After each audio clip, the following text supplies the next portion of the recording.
love about single life is the sheer simplicity of it.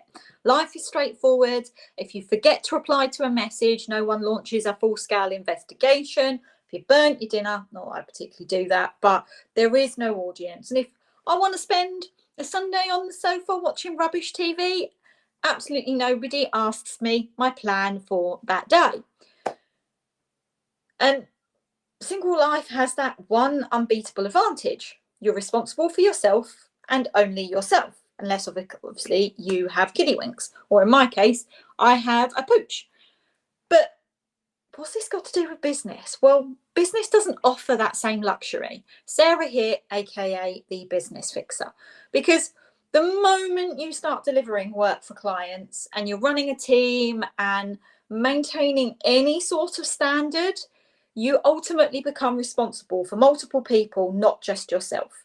Your decisions affect others. Your communication affects others. Your level of organisation affects others. And your process, or lack of one, affects the entire client relationship. And this is where many good businesses I see come undone. They are working incredibly hard. They have the absolute best intentions and genuinely want clients to have an excellent experience.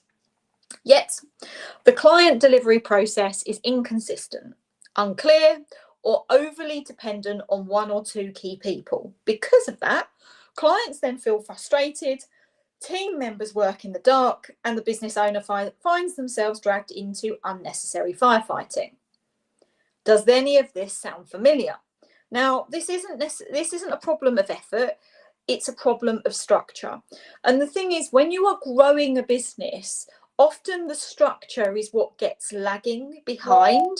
You know, if you want to improve your client delivery in a sustainable, predictable way, this is when you need to have the proper systems in place. And I'm not talking about those rigid corporate frameworks, but practical operational systems that protect the client experience and support the way your business truly works.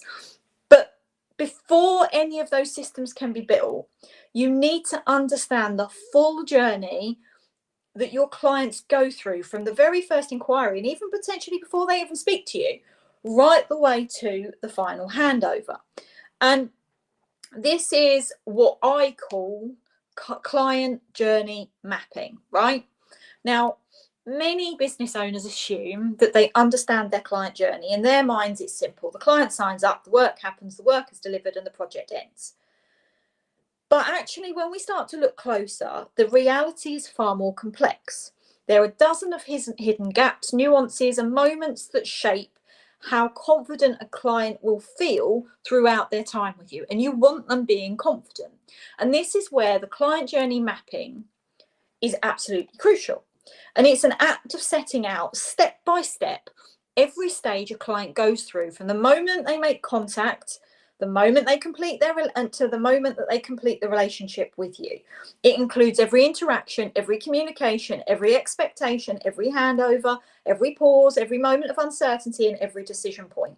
It is not what you believe the journey is, it is what the journey actually is, and also what it ultimately should be. Okay?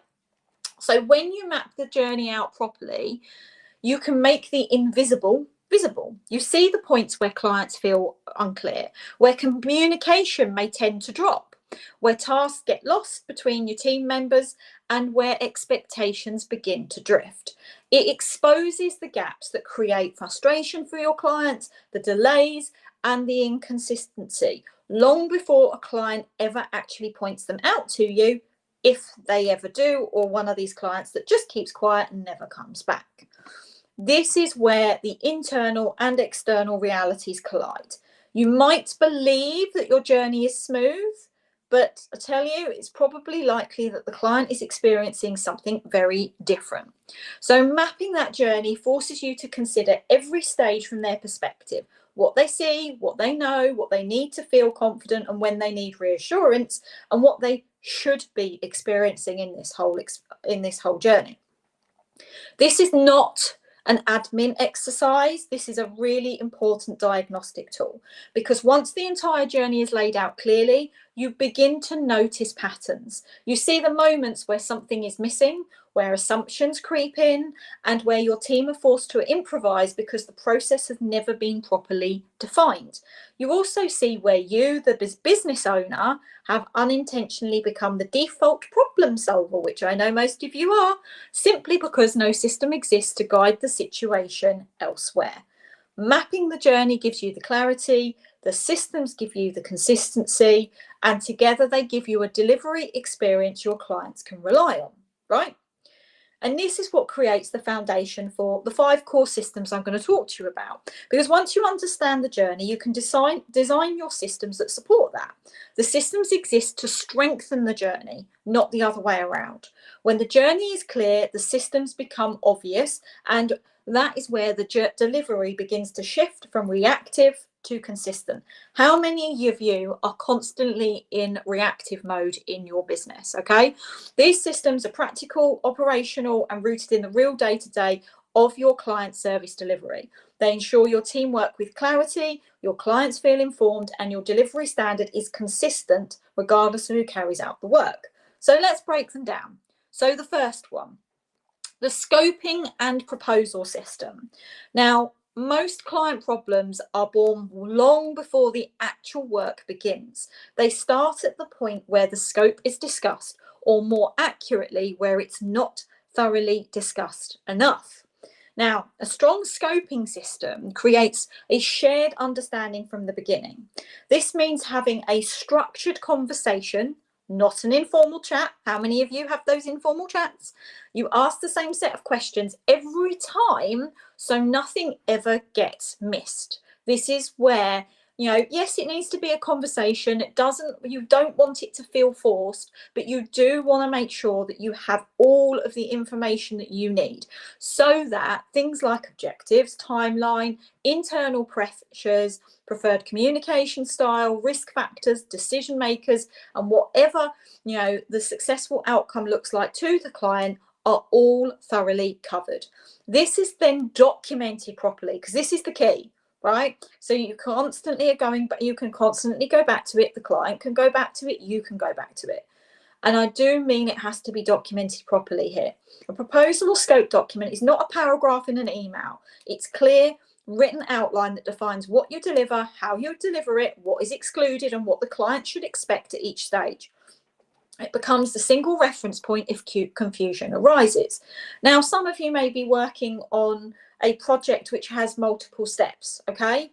And for example, in the business coaching world that I'm in, I can start working with a client and we scope out what work we're going to be focusing on. And I can pretty much guarantee every time that actually adjusts, because I then get into a business and I realize that actually there are more important areas or things that need prioritizing first that aren't necessarily always obvious when I'm having those initial conversations. So the scope adjusts, which is why I don't tend to map out the whole time that I'm with a client, because I can't do that. What I'll do is I'll scope out initially the first part of it, but I will always state that this is subject to change, right? But it is then made clear to my clients that, these are subject to changes depending on what their needs are from me. So this then needs to be documented properly, right? And this would be done through, like I said, in terms of when you're doing it properly, it should be in your proposal. That's the first place that it should be, so that the client can agree and they know it clearly. Once they have agreed the proposal, the scope should then be reiterated in your letter of engagement or in the schedule that potentially is attached to your terms and conditions, depending on how your process works in terms of when you're getting them to sign your terms and conditions. This then protects both parties, ensure there's no room for misunderstanding later. Internally, you also need to make sure you have a version of this document containing additional details such as resource requirements, potential red flags, and anything the team should be aware of that client does not need to see. This internal version should also include capacity planning, known risks, useful client preferences, and anything else that will help the delivery team succeed, okay? This system alone will prevent the majority of a lot of the expectation related issues, okay? And when this scoping process is done well, the rest of the project will naturally become smoother because everyone begins with the same clarity. So, number 2, the next system that you need, the delivery workflow and communication system.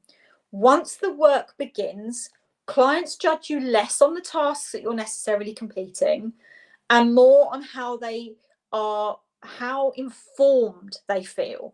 This is where communication is key, okay? And I talked about communication recently. A solid delivery workflow ensures both the work and the communication run in a predictable rhythm. So this requires defining the stages of the delivery so the process is no longer in anyone's head. How many of you have your process in your head as a business owner, right? You decide how work moves from initial kickoff to final output, who owns each stage, and what clients should expect from each point. Delivery should not be a mystery for you, your team, or your client, okay? And as I said, communication is just as important and is actually part of your client delivery. You need a structure for updates that does not overwhelm clients, but also does not leave them wondering where things stand. This means deciding how often updates are provided, what they contain, and which communication channels are used. Communication should be consistent, not reactive or sporadic. Now, technology can support you in this system, but only if it simplifies rather than complicates. So choose tools your team will actually use and ensure progress is captured in one place rather than scattered across emails and spreadsheets, okay? Now, I know how sometimes we like to use our spreadsheets, we like to use our email, right? But you want to have some kind of CRM or project management software where all of that information can then be placed in there and there's one central location, because a strong delivery workflow keeps the project moving without relying on the business owner to constantly check in or provide updates. System 3, the internal handover and team communication system. Okay, so clients rarely will see the internal workings of your business, but they will feel the effects of poor internal communication immediately. So when the team do not understand the scope, the context of the or your client's preferences, delivery becomes inconsistent and errors start to creep in.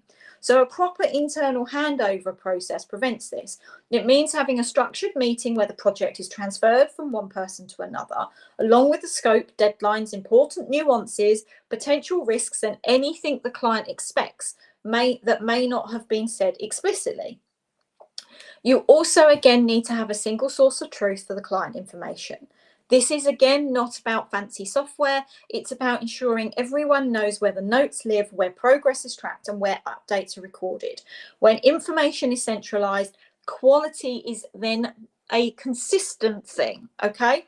Now, internal communication rules are absolutely essential. Your team need a clear method for logging updates, escalating issues, asking for clarification, and keeping each other informed. This does not restrict people, it frees them. When everyone knows how to communicate internally, things stop falling through the cracks. System 4, the issue resolution system. Now, as much as we can be consistent and as much as we can work hard on our projects, doesn't matter how strong your systems are, things unfortunately occasionally will still go wrong. Things like deadlines slip, misunderstandings occur, or tasks take longer than expected. We've all been in that boat, right? Clients do not judge us based on us being perfect. They judge you on how you actually handle any problems. And how many of you, and be honest about this, is when an issue actually arises, you bury your head. You know, the client is ringing you, and what you do, rather than answering the phone and dealing with it head on, you'll ignore the call and be like, I'll deal with that tomorrow, and tomorrow, and tomorrow, and another tomorrow. And actually then you end up having a situation that is far worse than what it needed to be, because you hadn't actually handled it with your issue resolution system, okay? So this is where your issues are your issue resolution system is ensuring that those problems are handled calmly and consistently. It defines how issues are identified, who takes ownership, how information is communicated internally, and how you inform the client without causing alarm. The aim is to reassure, not overwhelm. Once the issue is resolved, the team review what happened, why it happened, how to prevent it happening again. This is how your systems start to evolve over time. And a good recovery process builds more trust with your client than pretending problems never happen. Ultimately, be truthful. Honesty, I'm always of the believer, honesty is the best policy.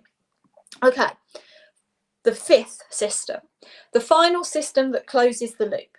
Feedback should be gathered at key moments. So the feedback and retention system, right, is really important, because you don't just want the feedback at the end, you want it during delivery. Clients appreciate being asked how things are going while it still matters, not when the project is over and there's nothing left to fix.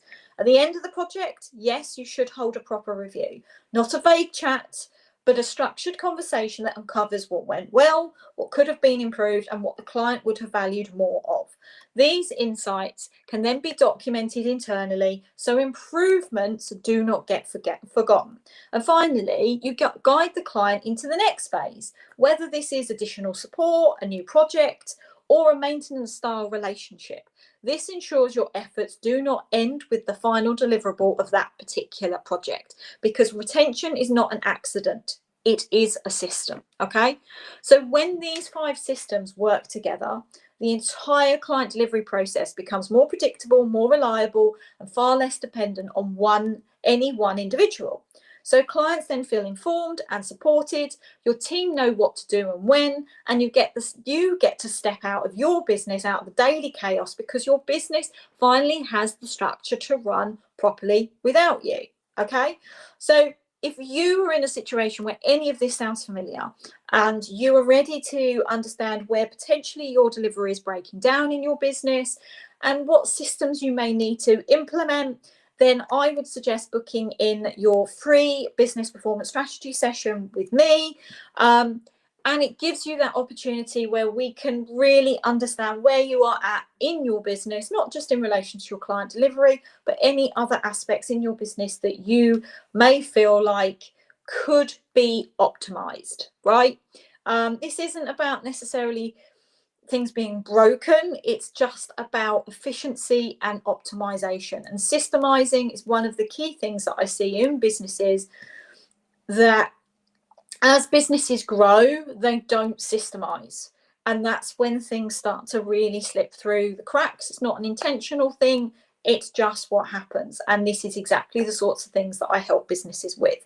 So it's now your time to build a business that delivers consistently and confidently without carrying every detail on your shoulders. So if you want to book in your free business performance strategy session, then just simply comment the word delivery and we can have a chat. So thank you guys for listening. I really hope you've got some valuable information from today. The client delivery bit is often something we don't talk enough about. And it's something that I've recently added into the Business Fixer Toolkit, because although I've helped businesses, I realised it needed to be something that was explicitly dealt with. So I will see you all again next week. And in the meantime, I hope you all have a great rest of your week, and I will see you very soon.